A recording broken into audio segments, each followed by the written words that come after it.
Magandang umaga sa ating lahat mga kaibigan at sa mga nanonood ng programang ito from the Old Testament na ating pong pagtutuunan ang mensahe patungkol sa paglalakbay sa lugar ng from the land of captivity o the land of Egypt patungo po sa pinagkaloob ng Panginoon na the land of promises. But before we start mga kapatid, akin po kayong inilyahan sa isa pong maikling panalangin. So tayo po manalangin. Our most gracious and heavenly Father, Lord, we are asking for your guidance as we go to discuss your words.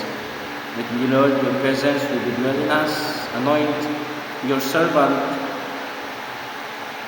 that you could illumine and you could apply this message in the future. Thank you, Lord, for hearing and answering our prayer. In Jesus' name, I pray. Amen. So ating pagtutuunan sa umagang ito kung paano pinagkaloob ng Diyos ang lupa na kung saan mga kapatid ay filled with honey and milk. At kung ano ang ginawa, kung ano ang resulta ng mga bagay na ginawa ng bayan ng Israel. So, kung kayo may banal na kasulatan, I would like to open in the book of Exodus, chapter 16, verses 1 to 3. So, ito po ay kwento na kung saan ay si Moses, na siya po ay naging propeta na sinugo ng Panginoon doon sa lugar ng Ehipto, na kung saan mga kapatid ay sinabi ng Panginoon kay Moses na ipagkakaloob ko sa iyo ang pangunguna sa bayan ng Israel tungo sa captivity sa lugar ng Ehipto. So sa pagkakataong ito mga kapatid, I would like to read sa verse 1 ng chapter 16 ng Exodus. And they journeyed from Elim, and all the congregation of the children of Israel came to the wilderness of Sin, which is between Elim and Sinai, on the 15th day of the second month after they departed from the land of Egypt. So, from the land of Egypt, mga kapatid, sila po ay naglakbay patungo sa wilderness na kung saan ipinagkaloob ng Panginoon that I will give you the promised land filled with honey and milk. So sinabi niyang Panginoon na kayo ay maglakbay patungo roon.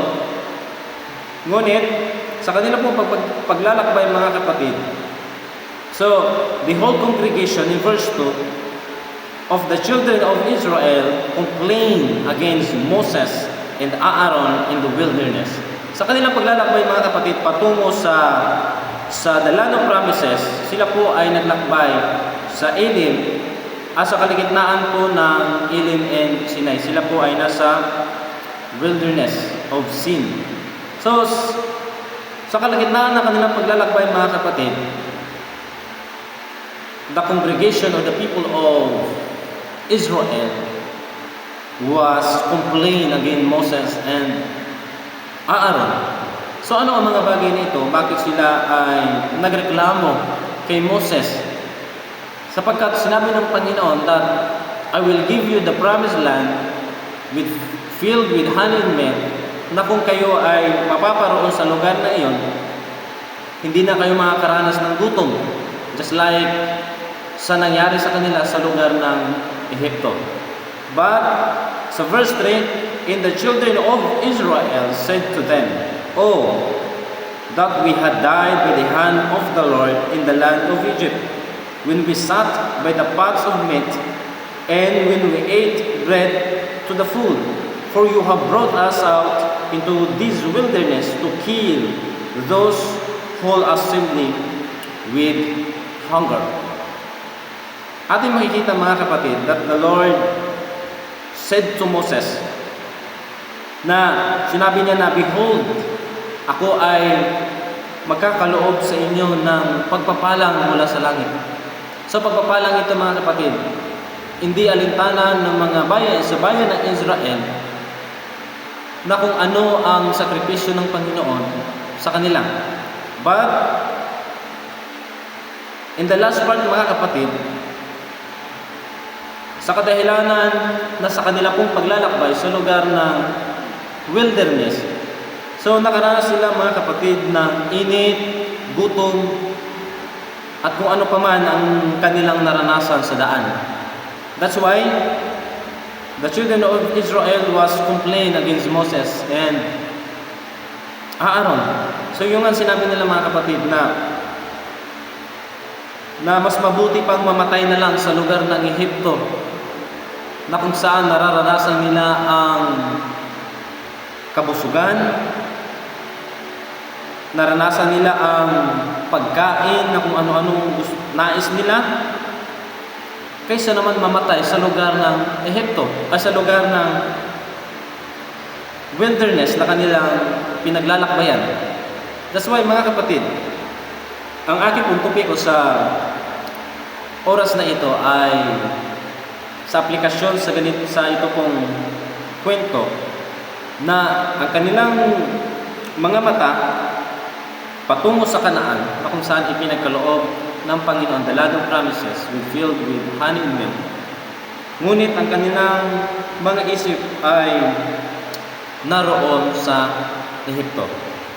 So makikita natin mga kapatid na ang Panginoon ay naglaan ng magandang tahanan. Magandang tahanan na kung saan puno ng kasiyahan, pagkain, at naroon ang nais nila sa kanilang buhay. Maaari sila doon mga kapatid na magsimula sa kanilang buhay sa kabila ng kanilang naranasan doon sa lugar ng Ehipto. So naranasan nila sa lugar ng Ehipto mga kapatid na sila po ay talagang inalipusta sa lugar ng Ehipto. So nakita natin doon mga kapatid kung paano sila tinrato. So nakita natin mga kapatid kung paano nila naranasan ang kapighatian, kagutom, o ano paman. Ngunit ang Panginoon mga kapatid naglaan ng isang bayan o ng isang lugar na ito mga kapatid ay mararanasan nila ang kaginhawaan. Kaya naman mga kapatid, ang Panginoon ay naglaan ng isang tao, ng isang mamumuno. Kahit pa man mga kapatid, mayroon siyang kahinaan sa kanyang buhay. At ito po ay si Moses. The Lord called Moses para maging isa pong leader doon sa mga tao. Kahit pa man mga kapatid na si Moses, kahit sinabi niya sa kanyang sarili that siya po ay mahina lalo na sa pagsasalita, so hindi siya fluent na magsalita mga kapatid. Ngunit, tinawag pa rin siya ng Panginoon. Kaya naman sinabi ng Panginoon na you will become God sa harapan ng mga tao, and then si Aaron, you will be your prophet. Kaya naman mga kapatid, ang Panginoon ay naglaan ng biyaya, pag-ibig, kahabagan doon sa lugar ng ito. Dahil nakita ng Panginoon mga kapatid ang kapighatian ng kanyang bayan sa lugar ng Ehipto. So, naalala mga kapatid, na kung saan ay nakita natin na ang pangako ng Panginoon sa kay Abraham, kay Isaac, kay Jacob, ay ipinagpatuloy niya mga kapatid in order na magpatuloy ang lahi ni Abraham. Kaya naman mga kapatid, sinugo ng Panginoon si Moses na tumungo sa lugar na kanyang inilaan para sa kanila.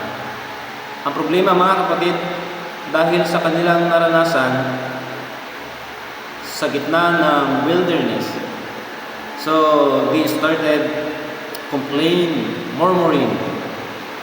Sila po ay nagsimulang magreklamo sa Panginoon, nagreklamo sa pangunguna ni Moses at Aaron. That's why mga kapatid, sinabi nila kay Moses na mas maganda pang mamatay na lang sa lugar ng Ehipto, na kung saan ay danas nila ang, kahit pa man mga kapatid na sila ay naranasan nila ang pisikal na paghihirap, ngunit danas nila mga kapatid ang tinatawag na pagkabusog. Ngunit yun po ay panandalian sapagkat sinabi ng Panginoon na sila ay pagkakalooban ng isang lugar or the land of promises na ito po ay puno ng kaginhawaan at pagbabagong buhay. Hindi lamang po sa kanilang henerasyon, kundi sa kanilang pong susunod na mga henerasyon. Kaya naman mga kapatid, sa pagpapatuloy, the whole Israel o community, sila po mga kapatid ay naglakbay. Kaya naman, sinabi nila na if we had died by the Lord's hand in the Egypt, then we sat around pots of meat and ate all the food we wanted. Yun ang nasa isip nila mga kapatid. Kaya naman, ang kanilang mga mata doon sa pangako ng Panginoon. Yun ay ang ipagkakaloob sa kanila ang the land of promises. But, ang nariyan sa kanilang mga isipan mga kapatid, remain sa lugar ng Egypto. So makikita natin mga kapatid, na the text tell us that the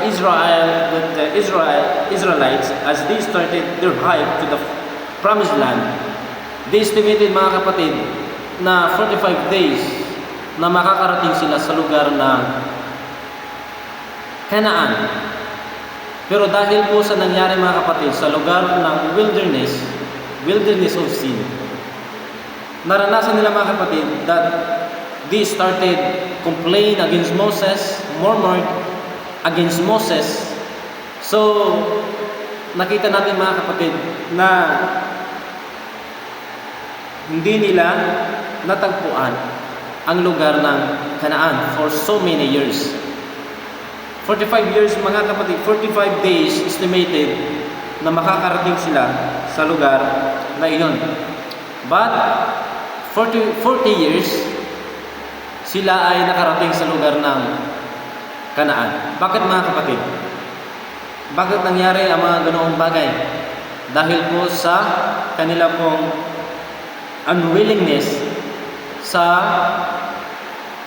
pagsunod sa mga leader na ipinagkaloob ng Panginoon, kina Moses, kina Aaron, at ang hindi pagtitiwala sa Panginoon o sa kapangyarihan ng Panginoon. Kaya naman mga kapatid, they started na manatili sa sarili nilang pag-uugali instead na magbago sa kalooban ng Panginoon. Kaya naman mga kapatid, sometimes we are like them. Sometimes parehas tayo nila naman. Parehas tayo sa pamumuhay na mayroon sila. Minsan mga kapatid ay meron tayong pagkakapareho sa pag-uugali kagaya nila. Sometimes whenever we go through a harsh time, ano man ang nangyari sa ating buhay, problema, we would be willing to sacrifice everything. Kaya natin i-sacrifice ang lahat ng mga bagay na naranasan natin ang problema sa ating buhay. Even our salvation. Dahil sa mahal natin ang bagay sa sanlibutan ito, mga materialis na mga bagay, even our salvation, willing tayo mga kapatid na i-sacrifice. Ang plano ng Panginoon mga kapatid ay pagkalooban tayo ng biyaya. Jesus nagkaloob ng pag-asa sa atin na pagkakalooban tayo ng biyaya, joy of salvation doon sa langit. That's why ang ating mga mata nakatuon sa promise ng Panginoon. But in our minds, in our hearts, remain sa sanlibutan ito.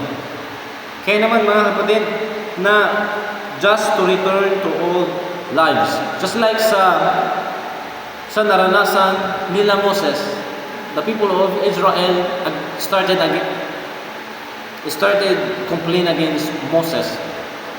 Sila ay nagkaroon ng hindi pagkakaunawaan. Mas mabuti pang manatili sa sanlibutan ito kaysa naman maranasan ang mga bagay na hindi pa nila naranasan. Minsan sa ating buhay mga kapatid, tinanggap natin ang Panginoon sa ating buhay.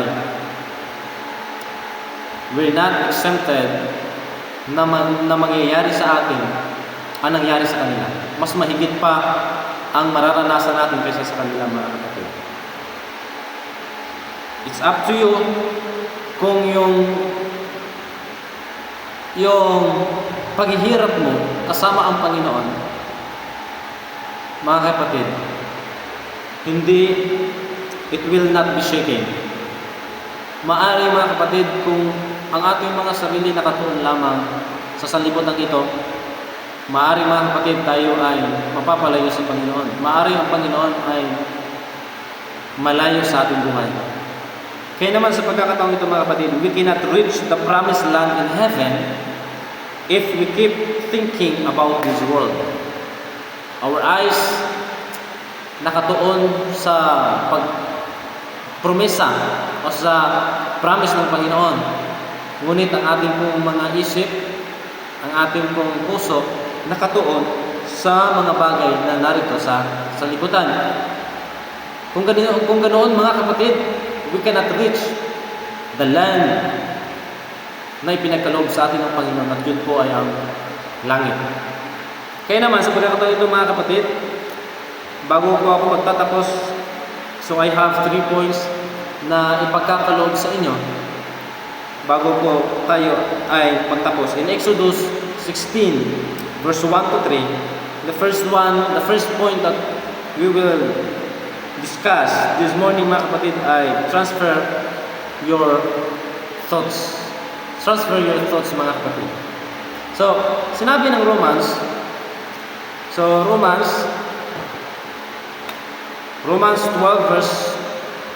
verse 2, na sinasabi niya dito, mga kapatid, in order for us to transfer our thoughts, you know that you were Gentiles. So, sinabi niya, mga kapatid, na do not be conformed to this world.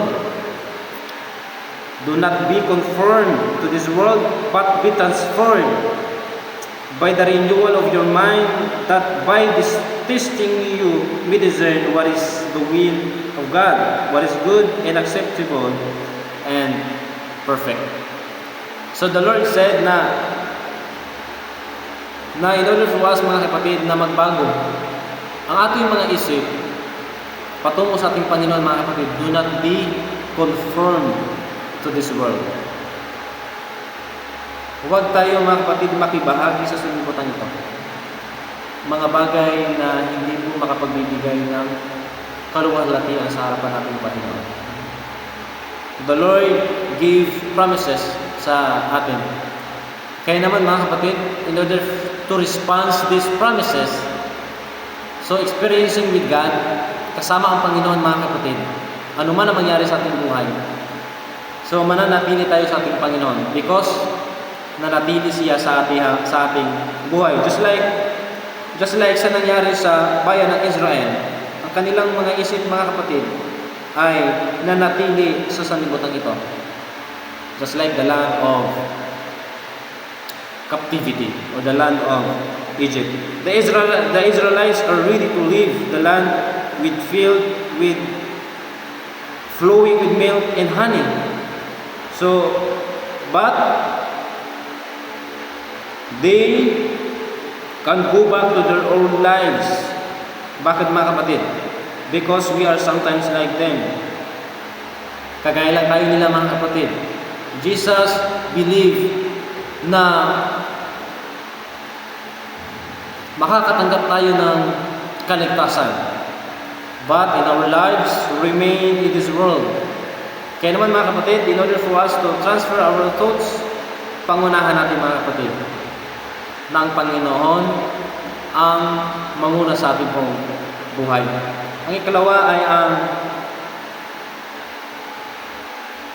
mga kapatid, ay trust your leaders. Isa sa mahirap gawin, mga kapatid, ay ang sumunod. Just like Israel.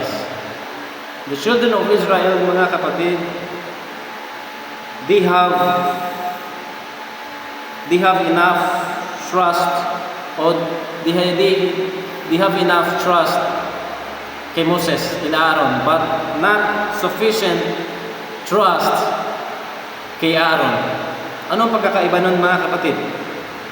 So, alam nila na si Moses ang ipinagkaloob ng Panginoon na manguna sa kanila. But the time na kanila pong naranasan ang init, ang gutom o paghihirap sa gitna na kanilang pong paglalakbay, nawala ang kanilang pong pagtitiwala sa kanilang pong leaders. Kaya naman sinabi sa Jeremiah 3 verse 15 na paano ba, mga kapatid, na ang ating pong pagtitiwala sa ating leaders ay maging katagumpayan, mga kapatid. So sinabi niya dito, and I will give you shepherds according to my heart, who will feed you with knowledge and understanding. That's the kind of leadership, mga kapatid. Ang Panginoon ay naglaan sa atin, each one of us, sa mga nakikinig, na pinagkalooban tayo ng mga taong ating o tawag nitong aalagaan. Our neighbor, our friends, classmates.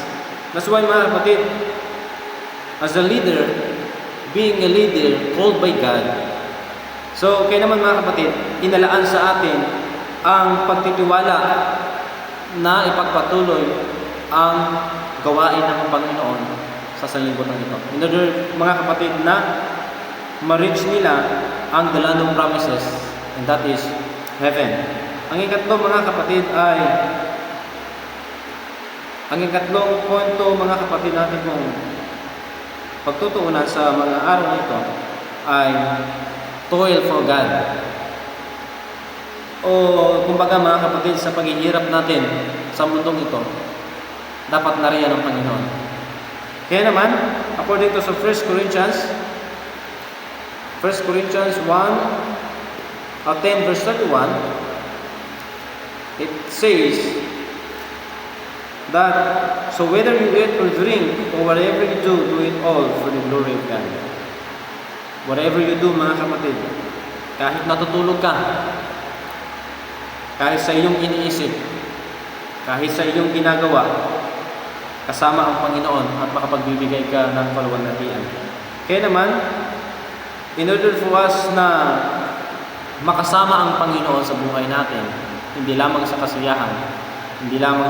kasiyahan, we need to transfer our thoughts patungo sa Panginoon.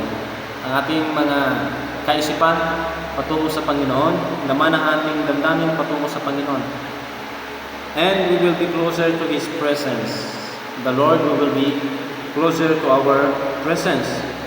We can feel His glory within us, and it will be easier for us to accept His commandments. Kaya naman, napakaganda, mga kapatid, na when we are closer to Him, then even Satan will never snatch us. Dahil po, ang ating pundasyon ay ang ating Panginoon. Kaya naman, sa mga oras na ito, mga kapatid, ang panyaya ng Panginoon ay baguhin ang ating sarili kasama ang Panginoon. Kaya naman, mga kapatid, according to John 14 verse 6, now we need to be close to Jesus first, saying He is the only bridge to God. He is the only bridge to God. Siya lamang po ang makapagbibigay ng kapatawaran sa lahat po ng ating mga pagkakasala. At sa anuman mangyari sa ating buhay, siya ang makakasama natin. Siya ang magtatanggol, siya ang magkakaloob ng biyaya sa atin. I hope, mga kapatid, na ang Panginoon patuloy na mamalagi sa atin according to Exodus 40 verse 14. Ano man ang mangyari sa atin, the Lord will fight for us at tayo po ay tatahimik. Kaya naman, sa akin po pagtatapos, sa akin po inyayahan kayo sa isa pong maikling panalangin. Dakilang Diyos, maraming salamat, Panginoon, sa pagkakataon ito na kami po ay inyong pinagkalooban ng mensahe na amin po itong mai-apply, mai-reflect sa aming mga sarili, sa aming buhay. Maraming salamat po, O Diyos, sa patuloy na pagbilig na aming mga dalangin sa pangalan ni Jesus. Amen.